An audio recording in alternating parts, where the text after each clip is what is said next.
श्रीनिपाश पुष्पशरपुण्ड्रचापकै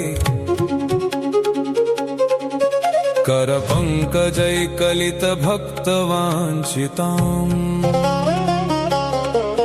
तरुणारुणारुणतनुं त्रिलोचनाम् ललितां भज ललितचन्द्रचूलिकाम्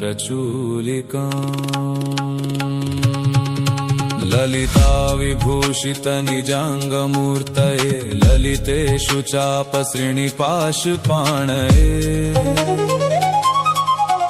उदयारुणद्युतिमुषे दयाजुषे मदनेश्वराय महते नमो नमः पञ्चशिखोच्चमञ्चनिकटे चक्रासनाध्यासिनीं सौन्दर्यस्य महीनवाब्दवयसं गौरीं कुलालापिनीं मालापुष्पसृणीगुणाञ्चितकरां पूगप्रमाणस्तनीं बालां श्रीललिताम्बिकादुहितरं लीलासमुद्रां भजे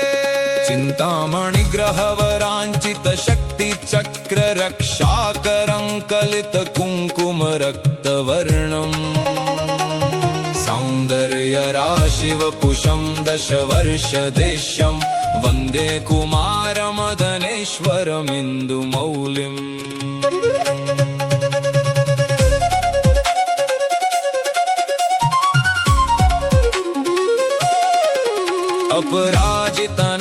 अपराजितनामधेयमश्वं सुखमारूढवती सुवर्णवर्णा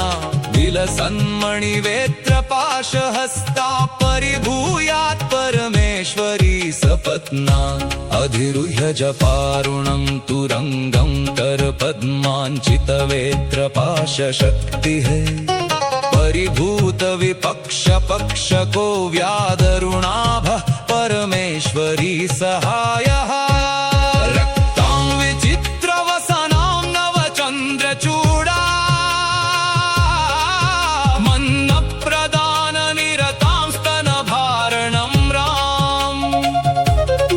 नृत्यन्तमिन्दुशकलाभरणं विलोक्य हृष्टां भजे भगवतीं भवदुःखहन्त्रीम् उदञ्चिता कुञ्चित वामपादं समञ्चिता हिन्दुकृशानुहस्तम् अन्नप्रदां वीक्ष्य मुदा महेशी नटन्तमाद्यं नटमाश्रयामः अरुणारुणकोटितुल्यकान्तिं श्रीनिपाशाभयवाञ्छितप्रदानै अनुरक्तकरां नवेन्दुचूडामखिलेशीं भुवनेश्वरीं भजामः बालेन्दुकलितोत्तंसं बालारुणसमद्युतिं पाशाङ्कुशवराभीतिकरं शम्भुं समाश्रये कुलातलकुतूहलं कुसुमचापसञ्जीवनम् कुचे कलितवल्कलं गुरुकृपारसं लोचने जपास हृदयं रुचौ जपवटाभिरामं करे जटानि पीडितं कच्चे जयति जीवितं शाम्भवम् दत्तात्रेयं शिवं शान्तमिन्द्रनीलनिभं प्रभुम् आत्ममायारकं देवमवधूतं दिगम्बरम्